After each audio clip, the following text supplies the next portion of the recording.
با سلام و دوست خدمت شما دوستای نهایت عزیز و مهربان. امروز با یک ویدیو دیگه در خدمت شما هستیم همراه اصل جان. تصمیم داریم امروز در یک پارک بریم به نام بلومگن گارتن در منطقه 22 شهر ویانا. بسیار پارک زیبا و مقبول است. یه ما یه مثل در حالت حرکت و فیلم برداری ما هم که از پیشروی فیلم برداری نه نگه ما سلام بیدی بریش. آفرین، علیکم سلام، علیکم سلام. بله در حرکت هستیم فعلا، نگاهنگ میمونیم، گوش مونیم و در این حال با شما صحبت کنیم. بعد جای اگر خواستیم چیزی باید گفتن بید باید نگویم.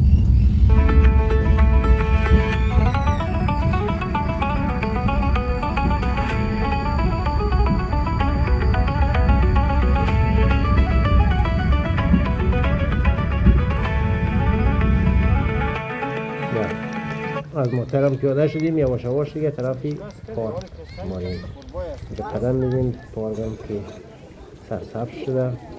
اینجا که فکر ماهیه به رنگ قرمز ببینیم ماهی ها را. بله این هم از ماهی ها و این ماهی ها رو دیدیم که یواش یواش بقیه جای زیبای پارک به شما نشان میدیم. بیننده باشین و لذت ببرین.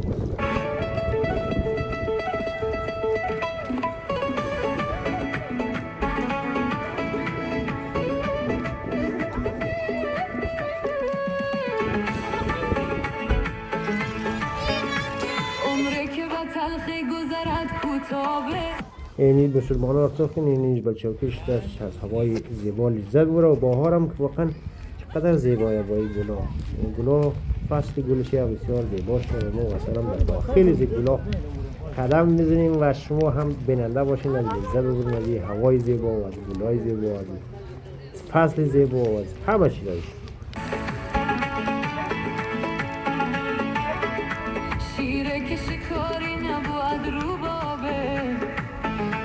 اینی قسمت که میبینین جایی هست که بعضیا وقت عروسی را یا نامزادی که اینجا جشن میگیره که روز بسته بود. اصلا که حالتی گپ زدن هست و این منطقه موشه بگیرم. بسیار موشهای با ادب و با اخلاق سعی که شما در ترس نشر نزدیک و وطن باشین و 1 کیلومتری دارم فرار کنید دیگه. و این نزدیک یه هم شکل پایله حاضر فرار یافتن در کوب بچه ها این زیاد خوش دارم. اینجا پشت سر کست خانهش هست. باشه بریم قدم خانه ازی که اصلیش همین وجود داره یا تنها عکسش هست. این دیگه هست فکر این خانهشه اصلا با شما نشان میده. اوها بله یک رسیو و یک نبلخت اینجا حالتی چیزه. بله این هم بود ویدیو. فعلا ما با اصل میخواییم که همین نان کردی مبوز برای مستی بشون فکریم. با اجازه شما لذت ببرین، بیننده باشین. تشکر. که از آن منفعت نیست مرا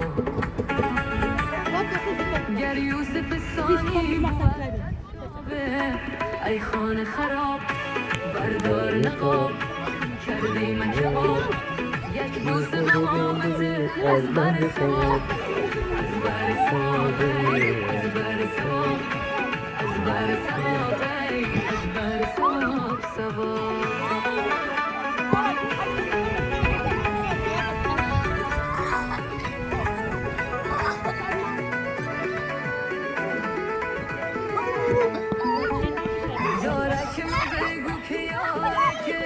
بیمار است